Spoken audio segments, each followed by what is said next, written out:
Assalamualaikum warahmatullahi wabarakatuh. Alhamdulillahi rabbil alamin. Alhamdulillahilladzi anzala sakinah fi qulubil mu'minin liyazdadu imanan ma'a imanihim. Allahumma sholli ala sayyidina Muhammad wa ala alihi wa ashabihi ajma'in. Nomor 223. Bismillahirrahmanirrahim. Kitab Al-Hikam nomor 223. La tanfa'uhu ta'atuka wa la tadurruhu ma'siyatuka wa innama amaraka bihadihi wa nahaka an hadihi lima ya'udu alaika. Tidak berguna bagi Allah taatmu dan tidak madarat atau bahaya bagi Allah maksiat atau dosamu. Dan sesungguhnya Allah menyuruh kamu berbuat taat dan melarangmu berbuat maksiat atau dosa. Itu untuk kepentingan dirimu sendiri. Allah subhanahu wa ta'ala, pencipta, pemilik, penguasa jagad semesta alam yang sangat dahsyat sekali besarnya, tidak terbayangkan oleh kita. Kita hanya makhluk kecil di dunia yang kecil sekali ini. Mau taat, mati-matian taat, tidak akan menambah apa-apa bagi Allah. Allah subhanahu wa ta'ala memiliki segala-galanya. Kita mau berbuat maksiat sejahat-jahatnya juga tidak akan mengurangi apapun. Semua perintah Allah hanyalah untuk kepentingan kita. Semua larangan Allah juga untuk kepentingan kita. Allah tidak diuntungkan dengan ketaatan kita dan tidak dirugikan dengan kemaksiatan kita. In ahsantum ahsantum li anfusikum wa in asatum falaha. Al-Isra ayat 7. Jika kamu berbuat baik, maka kebaikan itu untuk dirimu sendiri.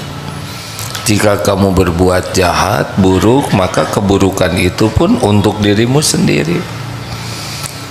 Allah memiliki segala-galanya. Di dalam hadis sahih Muslim, hadis qudsi, Allah berfirman, duhai hambaku, andai kata orang pertama hingga orang terakhir darimu, jin, manusia dan jin semuanya berbuat setakwa-takwanya. Jadi luar biasa nih solehnya, setakwa-takwanya hati seorang diantaramu, maka yang demikian itu tidak akan menambah kekayaanku sedikit pun. Dan sebaliknya, jikalau semua itu berbuat sejahat-jahatnya, maka tidak akan mengurangi kekuasaan kerajaanku sedikit pun. Sesungguhnya amal perbuatanmu aku catat, aku serahkan kembali kepadamu.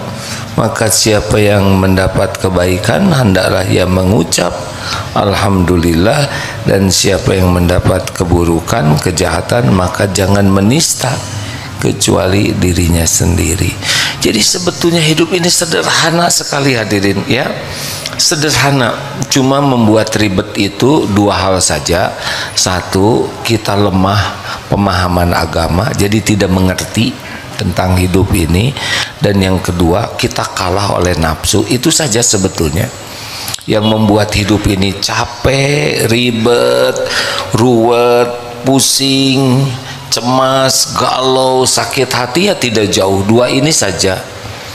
Kurang pemahaman agamanya, jadi tidak mengerti.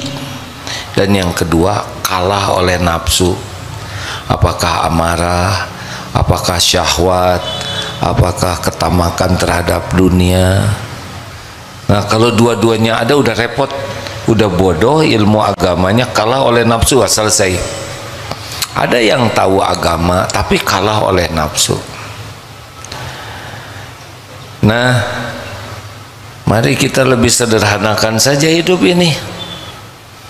Apa yang kita lakukan kembali kepada diri sendiri. Terserah mau apa.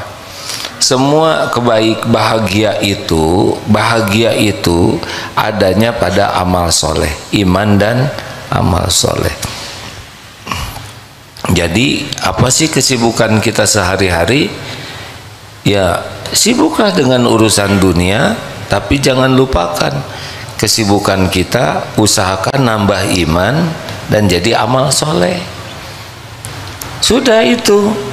Jadi misalkan ini bagaimana bekerja di Darut Tauhid atau dimanapun, luruskan niat supaya jadi amal soleh. Lakukan pekerjaan yang Allah ridhoi. Jangan niatnya lurus tapi maksiat, tidak diterima.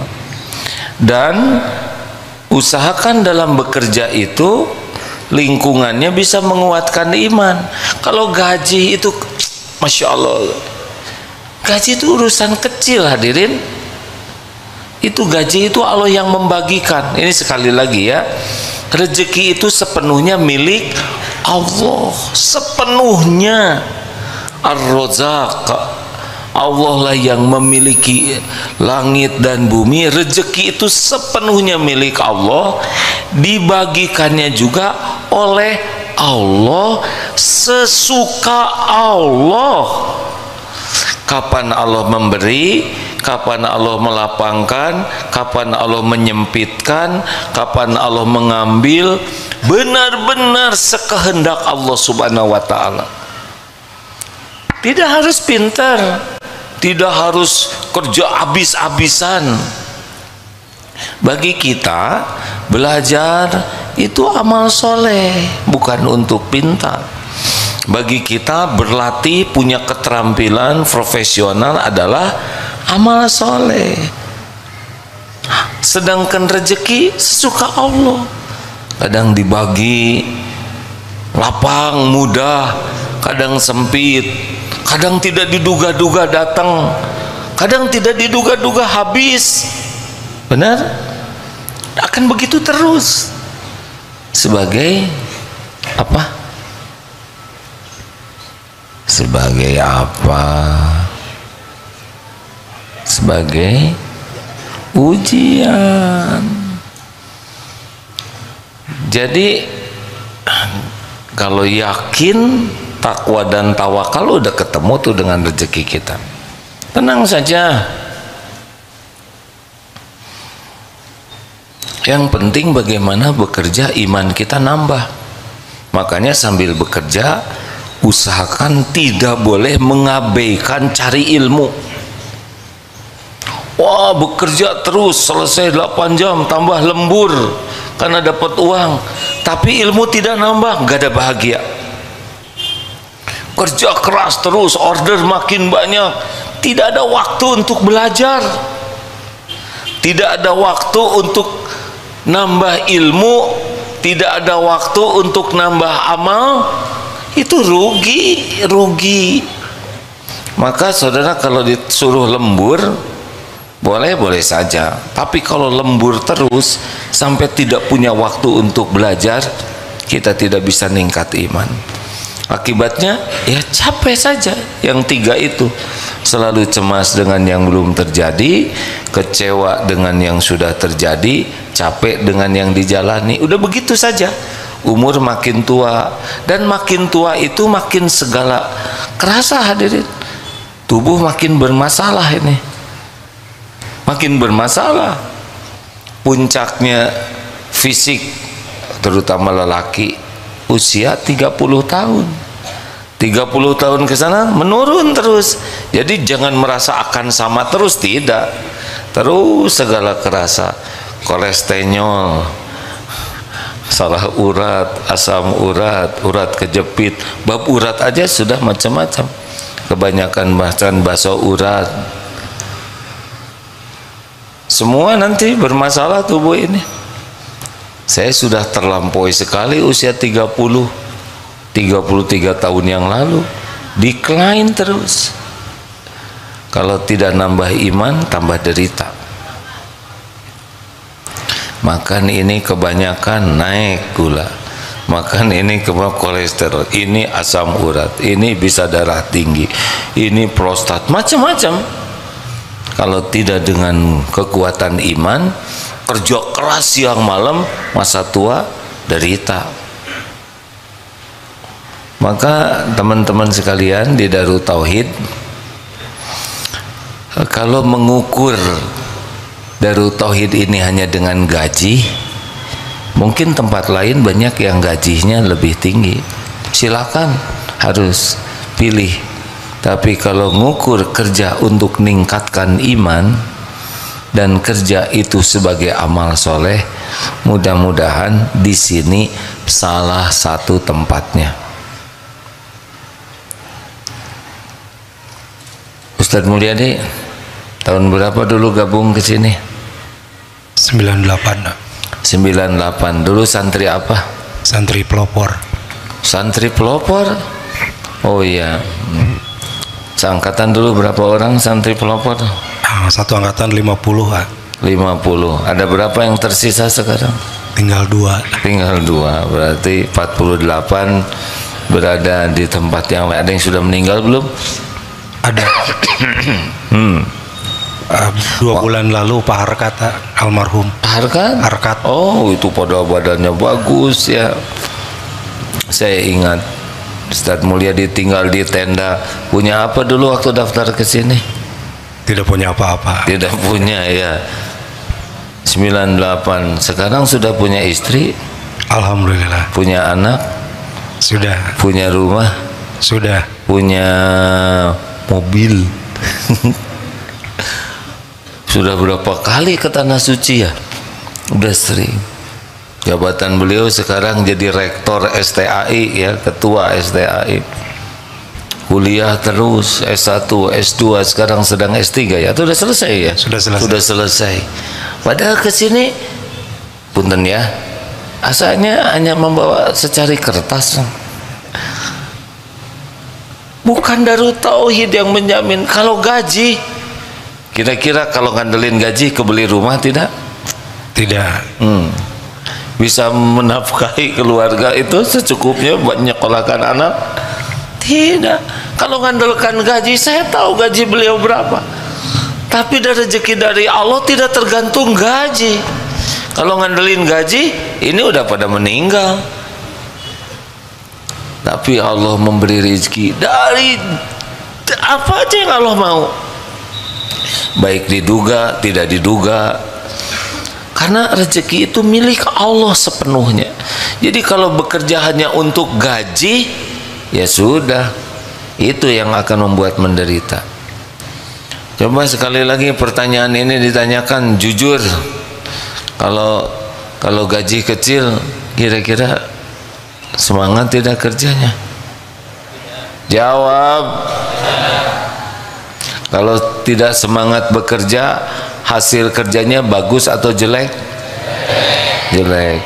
Kalau hasil kerjanya jelek, dipuji atau dimarahi atasan? Kalau dimarahi, semangat kerja atau pengen bolos? Kalau rajin bolos, naik pangkat atau dipecat?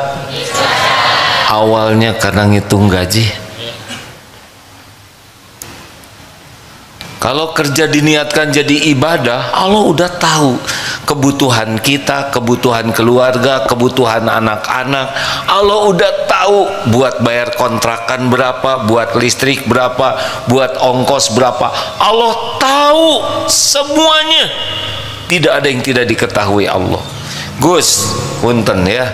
Ini Agus, saya tanya lagi Agus, nggak apa-apa Gus, saya tanya Gus. Ya, ngapa? Kalau Agus keberatan jangan jawab. Agus ini jalannya susah, bicara juga susah, benar Gus? Kita ketemu di Tol Pasteur sebelum dibongkar. Dulu Agus sebagai parkir, pengendali urusan parkir atau disebut parkirman. Gus, tawarin ayo ke Darut Tauhid. Usia berapa Agus sekarang? Oh ya, Agus 33. 33 tahun. Sudah punya istri? Alhamdulillah. Sudah punya anak? Sudah. Anak Agus punya tempat berteduh? Punya. Punya. Iya, rezeki cukup. Anda dicukupi ya. Cukup terus kan? Cukup tuh. Walaupun tidak seberapa besar gajinya. Iya. Di sini Agus sebagai apa sekarang? Kebiasaan kopi. Kebiasaan kopi. Apa? Kopi. Cottage. Ngapain di cottage Agus? Bersih-bersihkan itu, bersih-bersih lap. Membersih-bersihkan, ya. Ya, untung Gus, karena kalau disuruh nyetir kan repot, betul tidak? Alhamdulillah. Agus itu tidak punya ongkos, rumahnya di Pajajaran ke sini. Sekarang pulang pergi naik apa? Ojek. Ojek. Nyetir sendiri susah, ada yang nyetirin kan? Ya, ada. Ojeknya disetirin tukang ojek kan? Yang penting Agus Yang bayar kan? Ada yang bayarin tidak? ada. Ada.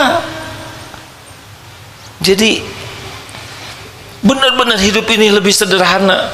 Jangan sibuk mikirin rezeki, pikirkan iman kita nambah tidak. Setiap hari pikirkan kesibukan kita jadi amal soleh tidak. Niatnya ikhlas, caranya benar. Udah, rezeki pasti ngejar. Mau gimana? Allah yang punyanya. Mau diakalin juga susah. Mau diminta dibongkar, kalau Allah nutup. Kalau Allah mudahkan, mudah. Jadi kita sering salah fokus. Namanya salfok. Gagal fokus. Namanya gaplok. Jadi bagi teman-teman yang terus mikirkan uang, Allah tuh sudah tahu kita perlu makan, perlu minum, perlu pakaian. Allah tahu kita perlu tempat tinggal, Allah tahu kita perlu obat. Allah lebih tahu keadaan kita dan keluarga kita, lebih tahu dari kita sendiri. Tinggal patuh saja. Makanya solusi terbaik dalam hidup ini takwa. Wa may yattaqillaha yaj'al lahu makhrajan. Enggak ada persoalan yang gawat. Yang gawat itu kita jauh dari Allah atau kurang takwa. Apa sih takwa itu? Takwa itu yakin yang berbuah patuh ke Allah dan pasrah. Jadi kita mematuhi apa yang Allah perintahkan karena cari ridho Allah, itu takwa. Kita menjauhi yang dilarang Allah, kita jauhi. Kenapa? Karena Allah melarang, udah nggak usah. Tapi nafsu sebaliknya, nafsu itu menyukai apa yang dilarang Allah, dan nafsu tidak suka dengan apa yang diperintahkan Allah. Jadi polanya tuh sederhana. Kita tuh diciptakan ada nafsu ya sebagai ujiannya, kemudian Allah menciptakan setan. Setan pembisik saja, bisik-bisik supaya kita mengikuti nafsu. Akibatnya kita memilih melanggar. Gara-gara melanggar kita sengsara, kemudian hina dan celaka. Cuman itu aja polanya. Jadi kalau kita belajar agama dengan benar dan sekuat tenaga mengamalkannya, dan kita bermujahadah untuk mengendalikan nafsu kita, baik-baik aja nanti. Benar, masalah akan banyak. Ada yang menghina, sakitlah, difitnah, PHK, gak ada masalah semua itu. Jalani saja dengan penuh kesabaran, jalani saja, nanti ketemu dengan pertolongan-pertolongan Allah. Tapi harga tanah makin mahal, biarin, dipikir juga tetap mahal. Kalau Allah mau ngasih rumah ke kita, nggak ada artinya itu harga. Bekal ada saja. Tapi umroh makin lama makin mahal, haji makin mahal. Kalau itu yang dipikir, maka itu yang akan menjadi kesulitan. Yakin saja kalau Allah ngundang, nyampe kita ke tanah suci. Gimana ya, anak-anak saya, pengen anak saya kuliah, semua kampus itu milik Allah. Tapi saya nggak ada sanggup buat bayar. Dari dulu juga nggak sanggup dan nggak akan pernah sanggup. Allah lah kalau mau ngasih rezeki. Bisa dikasih beasiswa, mudah saja bagi Allah semuanya. Benar? Jadi urusan kita yang aslinya itu adalah tidak sungguh-sungguh ke Allahnya, itu aja. Apa cirinya tidak sungguh-sungguh? Kita lebih memilih maksiat, memuaskan nafsu daripada taat. Kita lebih memilih berharap dipuji orang, dihargai orang, dikagumi orang daripada ingin disukai Allah. Itu aja sih masalah hidup. Yang lain-lain mah enggak, biasa aja. Halo. Hei, ibu-ibu, akhwat, jangan centil ya. Centil itu lebih sibuk ingin dilihat lelaki, dikagumi lelaki, daripada ingin diridhoi Allah. Apakah yang centil bahagia? Tidak. Tidak akan pernah bisa bahagia. Karena sibuk mencari pujian orang, Allah tidak suka. Hati ini digenggam oleh Allah. Maksiat itu tidak akan membuat bahagia. Tadi tidak sengaja lihat medsos, benar-benar tidak sengaja, tapi lama dilihatnya karena jadi ilmu. Yaitu seorang ibu-ibu sepuh, sudah bukan orang Indonesia, sudah tua, sudah keriput, kemudian di make up, ininya ditarik gini supaya nggak mengkerut, sini pakai plester supaya rengkeng, ini bekas-bekas ininya didempul dulu supaya rata, kemudian di ini supaya kelihatan mancung, pinggirnya dikasih hitam-hitam, alisnya palsu, ininya pakai plastik juga di sini supaya nggak keriput, ini ditarik ke sini, lalu didempul, dipoles, dikasih foundation, kemudian dikasih apa tuh tembok tuh, di plester ya, kemudian dicat dan dipasang bata, lalu dilihatkan kaca dan dia bahagia. Kenapa bahagia dengan sesuatu yang tidak asli? Benar, mau berapa lama itu di sini plastik begini, itu menderita itu. Apalagi kenalan dengan kakek muda ya, apa enggak stres itu? Dia ketemu dengan make up, berarti kan tidak asli ya. Pas udah nikah pasti cuci muka. Betapa ngegoaknya itu suami. Hah? Ini apaan? Ini apa-apaan? Itu pakai sorban. Ini pakai sorban. Ada sorban saya ya. Ceritanya sih insya Allah ingin memuliakan majelis ilmu, tapi nggak pakai sorban juga nggak apa-apa, nggak terikat. Kalau sorban ketinggalan ya udah,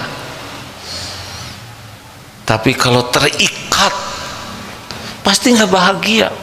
Takut kelihatan bekas jerawat, takut kelihatan kerutan-kerutan, takut kelihatan uban. Atau nggak apa-apa, ini kan milik Allah, benar. Suka-suka yang bikin. Nggak mungkin kita jadi bayi terus nanti ketukar dengan bayi yang baru lahir. Ini bayi bukan saya Mulyadi, oh kan repot, harus tua. Tapi kalau sibuk dengan penilaian orang, oh casing, nggak ada bahagia, nggak mungkin bahagia. Yang enak itu yang mensyukuri saja. Tua hayo rapi-rapi, berpakaian rapi ya, pakai bedak supaya nggak terlalu mengkilat, sok lah, yang wajar-wajar, proporsional. Tapi kalau sampai ngusah-ngusahakan, apalagi pakai mahkota kemana-mana, apa saudara pikir Mas Charles ringan dengan mahkota? Tahu Mas Charles? Hai, anaknya Ce Eli di almarhum di Inggris, itu berapa kilo mahkota? Aduh, capek.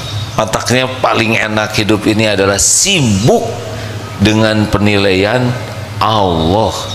Penderitaan itu sibuk dengan penilaian manusia. ingin kelihatan pinter, ingin kelihatan keren, ingin kelihatan cakep, ingin kelihatan kaya. Itu penderitaan hadirin. Just the way you are. Apa artinya? Hah? Banyak bersyukur mungkin ya. Dah segitu aja. Dan gak usah ribet hidup mah. Sibuk aja, lakukan apapun yang Allah sukai sebisa mungkin. Sekuat tenaga jauhi yang Allah tidak suka. Kalau lagi tergelincir cepet-cepet tobat. Kalau pasti kasih nikmat apapun syukur yang banyak. Giliran lagi dicoba, ya udah sabar aja, jalanin aja. Jalanin saja. Kalau malam lagi gelap, nggak usah nungguin pagi. Pagi itu ada waktunya.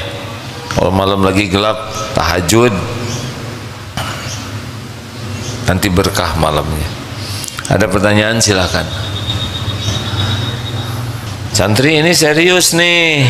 Ada di sini tuh buat mengingatkan iman dan jadi amal soleh baru bahagia. Maaf, silakan Pak. Santri masa keemasan baru ya. Terima kasih. Assalamualaikum warahmatullahi wabarakatuh. Waalaikumsalam warahmatullahi. Alhamdulillah saya bisa berkumpul di sini. Nama saya Ryoko Gunandi dari Jakarta. Saya mengikuti pesantren masa keemasan angkatan ke-63. Masya Allah, 63. Alhamdulillah. Terima kasih Pak. Sedangkan umur saya 64. Oh. Alhamdulillah. Yang saya ingin tanyakan Pak, menurut informasi penduduk Indonesia itu mayoritas Muslim dan Islam. Tapi ada yang mengatakan yang sholatnya rajin itu tidak ada 25%-nya Pak. Nah ini cukup prihatin juga kita sebagai saudara-saudara kita yang Muslim. Sebaiknya mengajak saudara-saudara kita untuk lebih rajin sholat. Mungkin Pak Agim bisa mendapatkan suatu solusi atau pendapat dalam hal ini. Terima kasih. Assalamualaikum warahmatullahi wabarakatuh. Terima kasih Pak. Waalaikumsalam warahmatullahi wabarakatuh. Kata siapa Pak 25%? Informasi dari siapa? Soalnya begini Pak, kata siapa? dulu tahun 70-an Kata siapa? ada beberapa ulama yang saya lihat dari YouTube begitu. Kita ini masih mengislamkan orang Islam Pak di Indonesia ini. Jadi siar kita tuh masih jalan di tempat, sedangkan kristenisasi sudah berjalan gitu. Ya mungkin ada pendapat Pak Ustaz. Baik. Satu, informasi itu harus bal. Apa benar? Apa bal? Benar, akurat, lengkap. Kalau belum bal, kita tidak bisa mengambil sikap, ya kan? Saya tidak tahu tentang data itu dan tidak pernah bisa mengambil sikap kalau tidak bal, benar, akurat, lengkap. Kalau setiap orang bicara kemudian kita pegang perkataannya, repot sekali hidup kita Pak. Jadi harus yang kredibel. Dua, apapun keadaannya harus 3M solusinya. Apa 3M? Mulai dari diri sendiri, mulai dari hal yang kecil, mulai saat ini yang jadi solusi kita. Karena kita tidak bisa mengubah orang lain. Tuntut diri berubah, bantu yang lain berubah. Yang bisa mengubah adalah Allah. Jangankan mengubah negeri ini Pak, mengubah diri sendiri saja kita tidak serius. Benar? Sholat saja asar tadi gitu-gitu saja kita juga. Katanya kita sholat, kita sholatnya di masjid berjamaah khusyuk, kita juga tidak serius. Takbir saja kita nggak ingat ke Allah, hanya mulut yang nyebut Allahu Akbar tapi hati enggak. Jadi bukan salah memikirkan keadaan saudara kita, tapi semuanya harus dimulai dari diri sendiri. Jadi wah Indonesia kayak gini, saya gimana gitu Pak? Saya sholatnya sudah benar belum? Bagaimana saya ngajak orang sholat benar kalau saya aja tidak benar? Sambil ngajak orang lain benar, saya harus perbaiki diri saya. Wah Indonesia banyak yang korupsi, kita suka bohong tidak? Jangan sampai kita mikir yang besar, lupa kepada tanggung jawab ke diri sendiri. Nah mudah-mudahan kalau kita serius PDLT, apa PDLT? Perbaiki diri dan lakukan yang terbaik lillahi ta'ala. Allah mengizinkan diri kita jadi jalan perubahan. Kita nggak bisa merubah Pak, tapi kita semoga dijadikan jalan oleh Allah, orang lain bisa berubah. Kita merubah tidak, tapi jadi jalan, itu rezeki. Nah itu Allah yang membimbing. Kalau kita tidak serius memperbaiki diri, mau ngomong besar juga terhadap yang besar, lah Allah tahu kita ngurus diri aja nggak benar gitu. Ini salah satu yang saya pikirkan gitu Pak. Di sini jangankan di Indonesia, di sini juga Pak, di Geger Kalong Kirang, kita sudah dari tahun 90. Sudah berapa tahun Ustaz? 34 tahun. Ya begitu juga Pak. Yang belum sholat ada, yang Jumatan masih lewat aja. Kita berusaha, tapi jangan pernah lupa untuk PDLT, awal dari kita sendiri. Terima kasih. Ada lagi? Assalamualaikum warahmatullahi wabarakatuh. Waalaikumsalam warahmatullahi wabarakatuh. Yang ingin saya tanyakan tips dari kalau kita ngerjain amal itu pasti mikirin fadilahnya. Misalnya kayak kita sholat duha, pasti mikir ke rezeki nanti. Jadi niat kadang sholat duha sampai 8 rakaat supaya rezeki lebih daripada yang 2 rakaat gitu. Tips dari untuk kita ngerjain ibadah atau amal tanpa konsentrasi ke fadilahnya. Itu aja. Assalamualaikum warahmatullahi wabarakatuh. Tunggu dulu. Sholat duha 8 rakaat supaya rezeki lancar gitu. Ade sudah berapa tahun hidup di dunia ini? 26 tahun. 26 tahun. Pernah sehari saja Allah tidak ngasih makan? Enggak pernah. Makan terus ya. Di rahim ibu dulu waktu sembunyi gitu ada rezekinya? Ada. Waktu lahir jadi bayi nggak bisa apa-apa, nggak tahu apa-apa, ada rezekinya? Ada. 26 tahun makan terus, minum terus, berpakaian, berteduh. Terus yang kurang apa? Curiga aja sama Allah. Dijawab. Bukan bengong. Kurang syukur. Iya. Kenapa capek mikirin yang belum ada? Yang ada nggak disyukurin. Halo? Kenapa dia jadi bengong begini? Misalnya kayak apa? Kayak zikir misalnya kan niat kita zikir supaya menenangkan hati gimana itu? Zikir aja. Supaya tenang. Emang nggak tenang kenapa? Apa yang kurang dari Allah? Apa yang bikin nggak tenang? Coba. Apa deh? Pikiran, masalah. Banyak masalah. Banyak masalah, banyak pikiran mungkin. Mau tidak punya ingatan.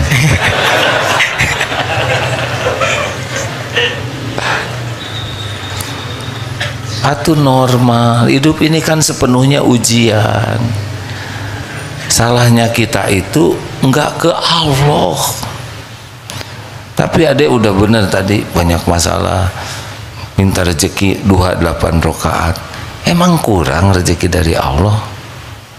Jawab, jangan bikin jengkel. Cukup ya. Allah udah tahu dek keperluan adek ya, keinginan yang tersirat maupun yang tersembunyi. Sing ikhlas ya. Kan ada yang tahajud agar lunas hutang. Nanti hutangnya lunas, tahajud bisa lunas. Harusnya bagaimana? Tahajud itu benar-benar mengamalkan apa yang Allah sukai. Nanti di antara tahajud, doa lunas utang itu suplemen, bukan intinya. Jadi doa itu benar-benar ingin sujud kepada Allah, ingin memperbanyak mengamalkan yang Allah sukai. Toh minta rezeki mah tambahan aja, jangan jadi inti. Makanya caranya kalau ingin yakin kepada jaminan Allah, lihat selama hidup ini apa yang Allah berikan kepada kita. Saya 63 tahun, masa masih curiga?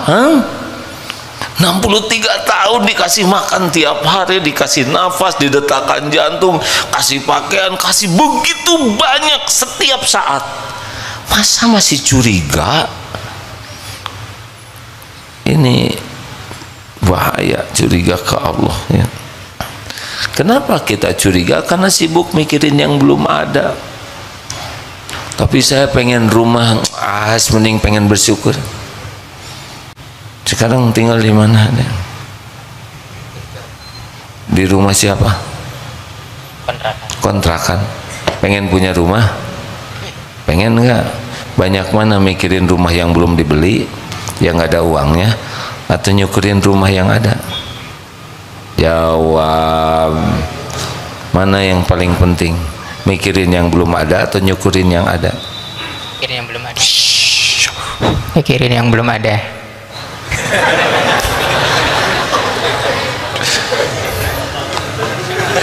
Jujur, jujur.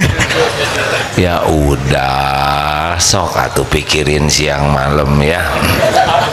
Selamat merasakan stresnya. Percaya deh, syukurin yang ada. Enggak wajib punya rumah tuh deh. Yang wajib itu bersyukur. Tapi teman-teman saya udah pada punya rumah, ya terserah Allah lah. Kalau teman dikasih rumah gimana? Gimana coba? Ini misalkan adek bareng seangkatan, nah temennya punya rumah, adek belum, gimana lihat teman itu? Gemes, mau diambil rumahnya. Tahu gimana caranya dek? Kalau teman punya rumah, doakan supaya rumah teman ini penuh keberkahan. Gak boleh ada dengki, gak boleh ingin rumahnya disita, gak boleh. Terus ada pengen, ya minta ke Allah. Temen yang ngasih Allah, ada pengen minta. Ya Allah, teman saya sudah engkau beri rumah, saya belum. Minta, tapi jangan lupa mensyukuri rumah yang ada. Sing bersih, banyak sholat sunnah, banyak baca Quran, banyak zikir di rumah. Allah melihat. WC-nya suka digosek nggak? Nggak ada WC-nya ya? Ada.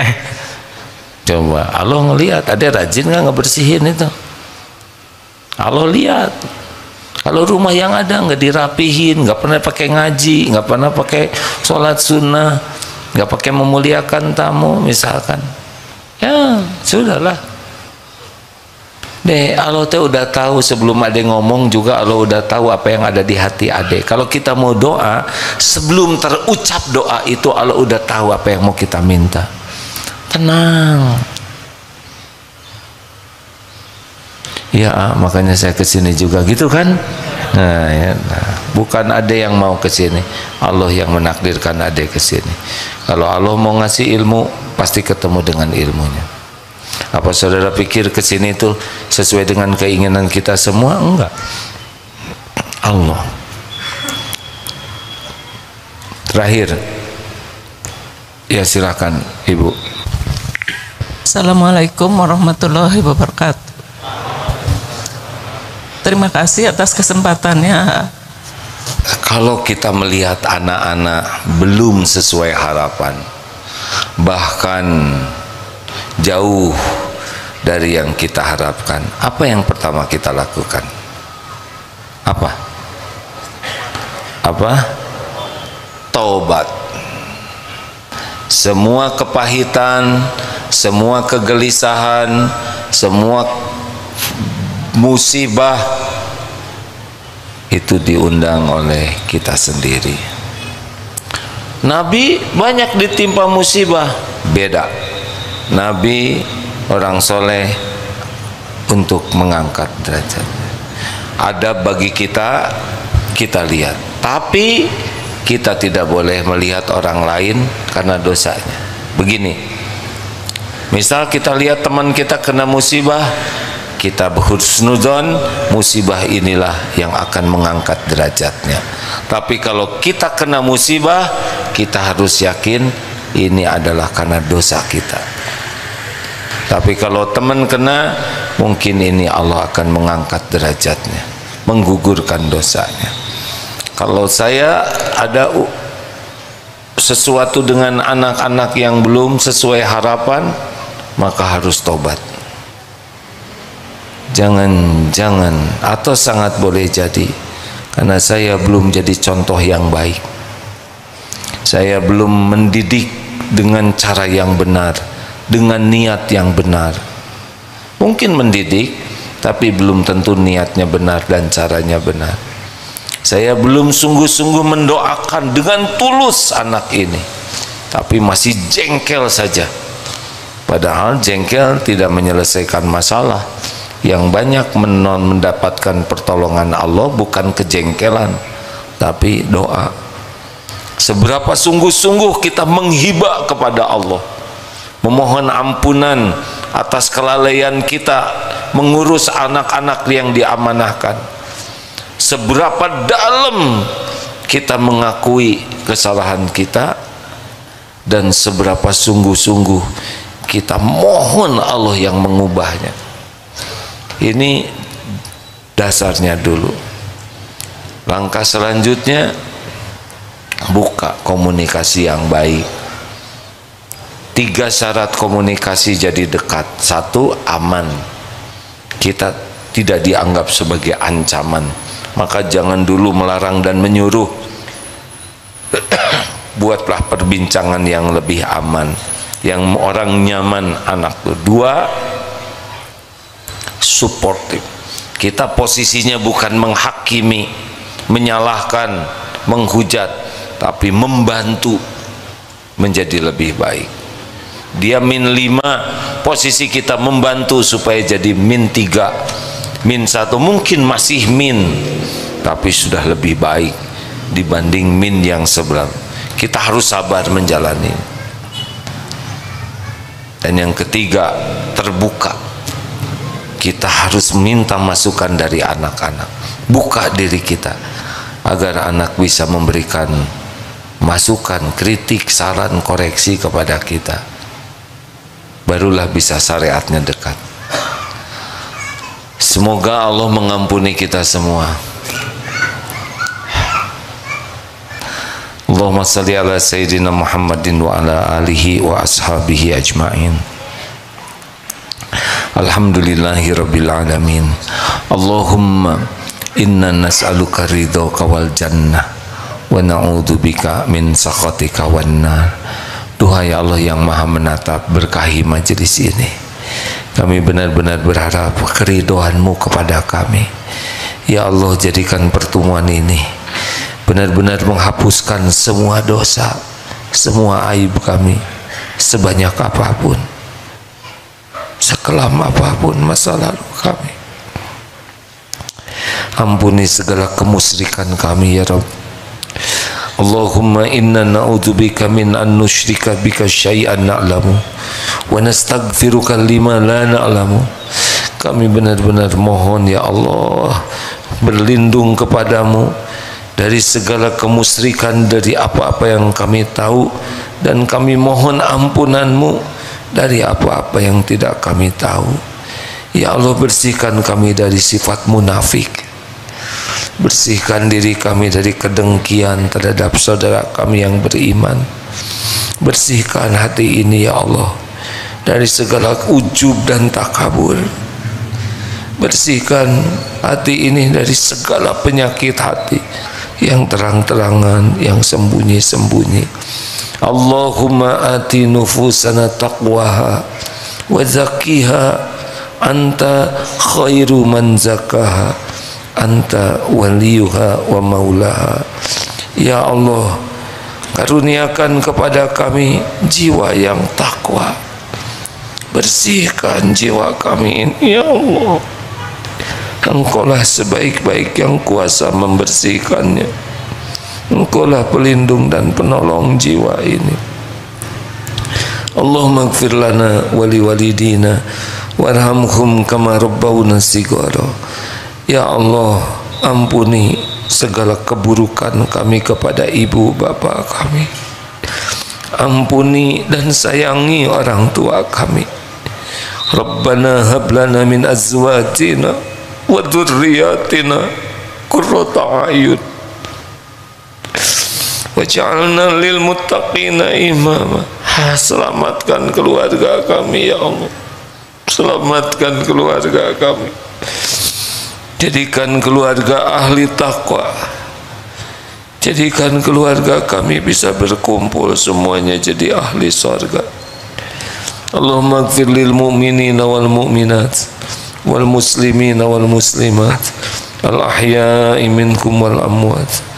Allahumma ansur ikhwanana fi Palestin.